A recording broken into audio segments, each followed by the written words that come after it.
राधा स्वामी जी, आज सत्संग पंडाल में दो घटनाएं हुई।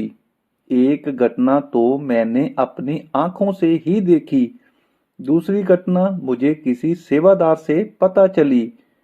इन घटनाओं को सुनकर आप कहेंगे, काश बाबा जी हमारे साथ भी ऐसा करें। काश बाबा जी हम पर भी ऐसी दया बना दें। इन घटनाओं को पूरा सुनने के बाद आपको पता चलेगा कि गुरु अपने सत्संगियों पर कैसे दया करते हैं। संगत जी, वीडियो को देखते देखते आप इस चैनल को सब्सक्राइब जरूर कर दें और वीडियो को लाइक भी कर दें। सबसे पहली घटना, जब हम सत्संग पंडाल में पहुंचे, हमारे वहां पहुंचने से पहले ही एक संगी बैठा हुआ था। उनकी एज मेरे हिसाब से 40 से 50 साल के बीच में होगी। जैसे हमें नामदान के समय सिमरन पर बैठने को समझाया गया था, वैसे ही वह सत्संगी बैठा हुआ था। उस समय पंडाल में शब्द चल रहे थे। उस सत्संगी ने अपनी पीठ बिल्कुल सीधी की हुई थी और बिल्कुल भी हिल नहीं रहे थे। और फिर सत्संग शुरू हो गया। जब सत्संग लगभग आधा निकल गया तो उस सत्संगी का शरीर धीरे धीरे कांपने लगा और लगभग 5 मिनट के बाद शरीर और जोर जोर से कांपने लगा और हमें तो उनके मुख से कुछ आवाज भी सुनाई देने लगी, लेकिन वह बोल क्या रहे थे उसके बारे में कुछ भी समझ नहीं आ रहा था। लगभग 10 मिनट ऐसे ही चलता रहा और फिर वह सत्संगी पीछे को गिर गया। हैरान करने वाली बात यह थी, जब वह पीछे को गिरा उनके मुख से अभी भी आवाज आ रही थी और उन्होंने अपनी आंखें नहीं खोली थी। उनके मुख से क्या आवाज आ रही थी वो अभी भी समझ में नहीं आ रही थी।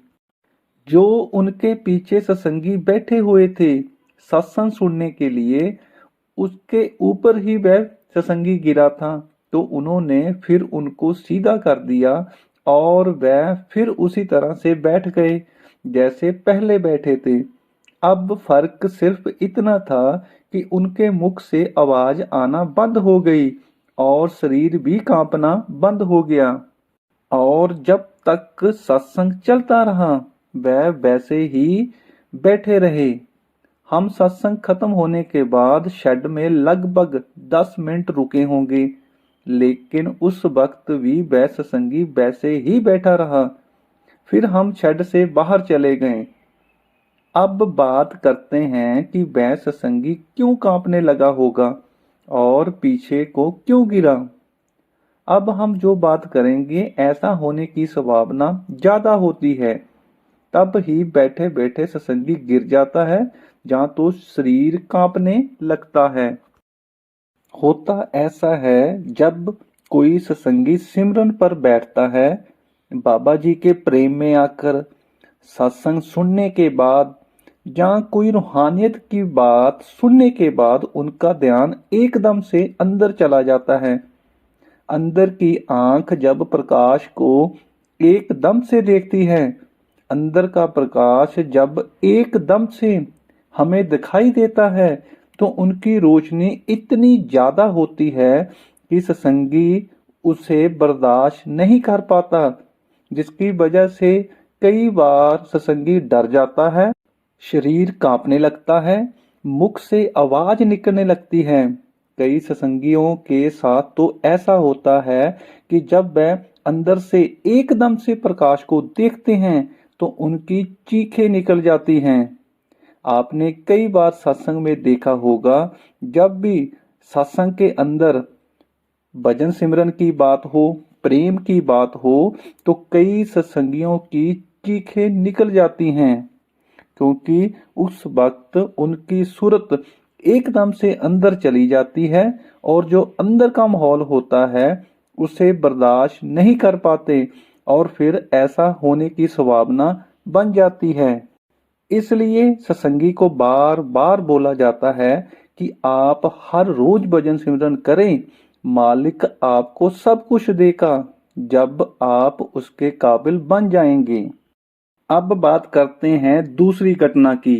ये घटना मेरे सामने तो नहीं हुई, लेकिन सत्संग के बाद जब हमारी सेवा लगी तो हमारे साथ सेवादार थे, उन्होंने हमें बताई। उन सेवादारों का जत्था कोई और था। कुछ सेवादारों की सेवा कहीं और लगी और कुछ सेवादारों की सेवा हमारे साथ लग गई। उन्होंने बताया, हमारे साथ एक लड़का आया हुआ है जिसकी एज लगभग 17 साल के बीच में होगी। अभी तक उनको नामदान नहीं मिला है। जब वह सत्संग सुन रहा था तो सत्संग के बाद एकदम से रोने लगा।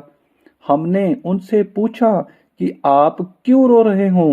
तो उस लड़के ने बताया कि जब मैं सत्संग सुन रहा था तो आंखें बंद कर कर ध्यान लगाने लगा तो पता नहीं शरीर में क्या हुआ, मुझे अपने शरीर की शुद्ध बुद्ध नहीं रही और अंदर कई कुछ दिखाई देने लगा।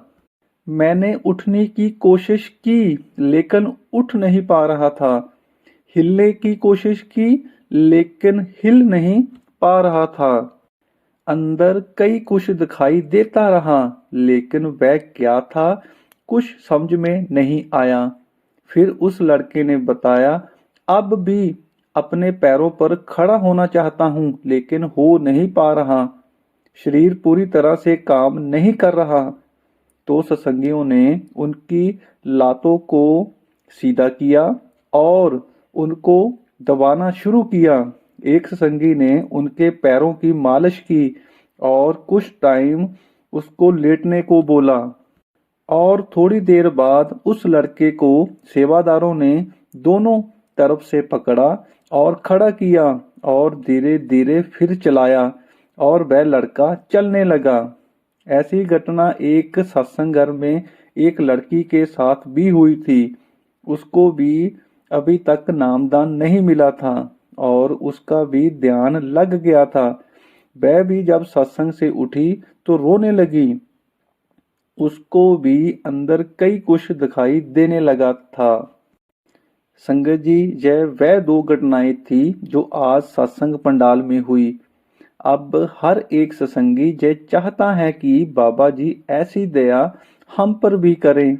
ऐसी दया हम पर भी हो सकती है अगर हम बाबा जी के बताए मुताबिक हर रोज भजन सिमरन को समय दें और मन को कंट्रोल करने की कोशिश करते रहें। संगत जी, अगर आपको ये वीडियो अच्छी लगी तो आप इस चैनल को सब्सक्राइब जरूर कर दें और वीडियो को लाइक भी कर दें और कमेंट बॉक्स में जय जरूर बताना कि आप कहां से वीडियो देख रहे हैं। राधा स्वामी जी।